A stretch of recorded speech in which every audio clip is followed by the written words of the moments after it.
last week of the regular season. Can you believe it? Already here, huh? You know, it's funny you say that, Bob, because I talked to my wife last night. I said, I can't believe.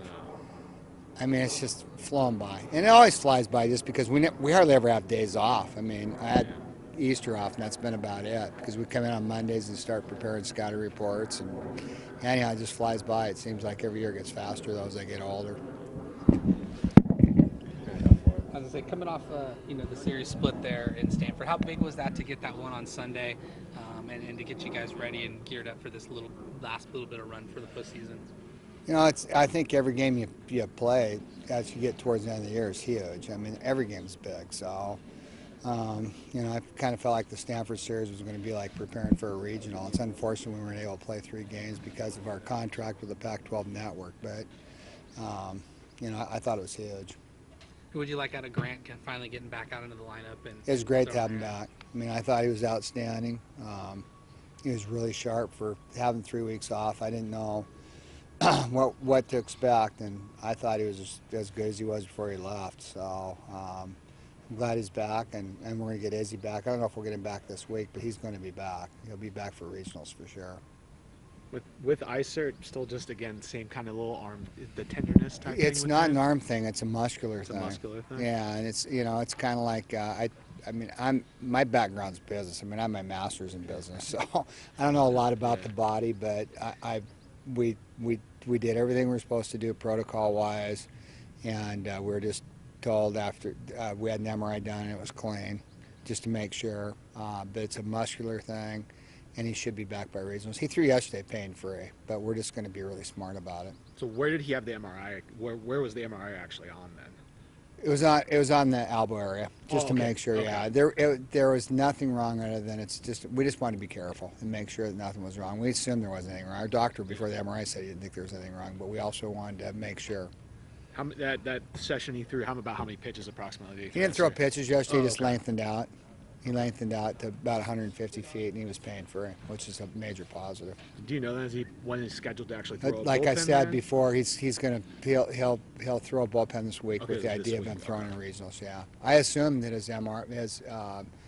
he will throw a bullpen probably Thursday, our first game that we play. Has it been difficult, obviously, with so many kind of injuries in and out, the pitching this year to kind of find some stability there? Yeah, I mean, it's just part of coaching, it's part of life, and I'm not a person that makes excuses, and I told our players when we were having those issues, next man up and no excuses, and keep your head up and let's keep playing. So rotation this week, will it still be Femmel, Pierce, Gambrell? Yes, it's going to be Femmel, Pierce, Gambrell. Okay. Yeah.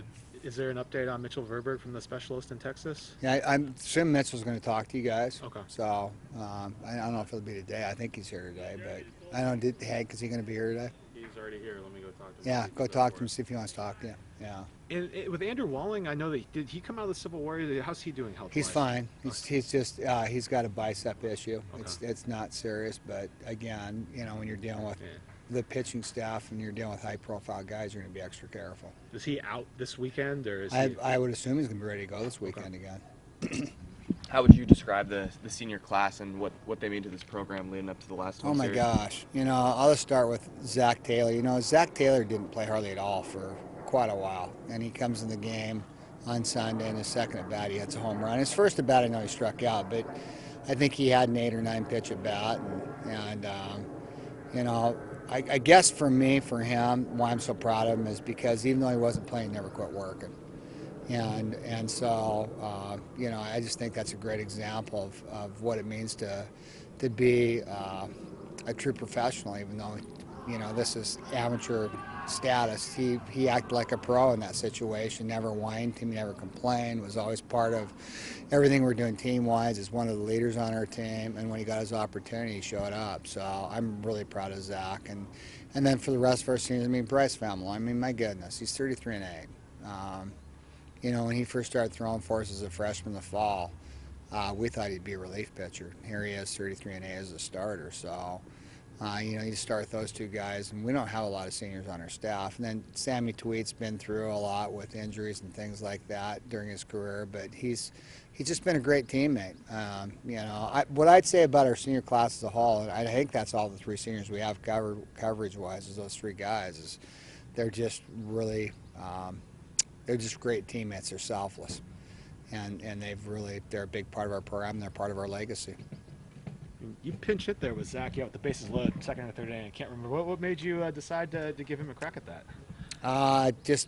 I'm telling you, Bob, if you watch his BP over the last 3 weeks, it's just been outstanding. And, Ryan's had a good year, but he's really struggled the last couple of weeks. So I just decided to give Zach an opportunity.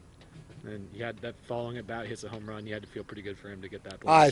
I gave him a big hug when he came to the dugout. I was just so happy for him. And every coach that has players, when you have players that aren't playing, or they play to start with and they don't play and they still work hard and they don't complain they're great teammates, I mean, that's a coach's dream versus the other way around. It's a coach's nightmare. I mean, you could have a guy that starts for you and plays, and then all of a sudden he's not playing. He ends up being a major distraction on your team and can absolutely ruin team chemistry if he does that. So I'm just really happy for Zach for the game he had on Saturday. He made a couple of big plays at first base, too. I mean, he dug a couple balls. He dug out a double play ball. It was a really hard ball to dig out that ended up being a double play for us in a key situation. So I'm proud of him. I'm happy for him. Think he might be able to get a start against USC potentially? I would say that would be a really, really good potential, yes. Okay. Thanks, Pat.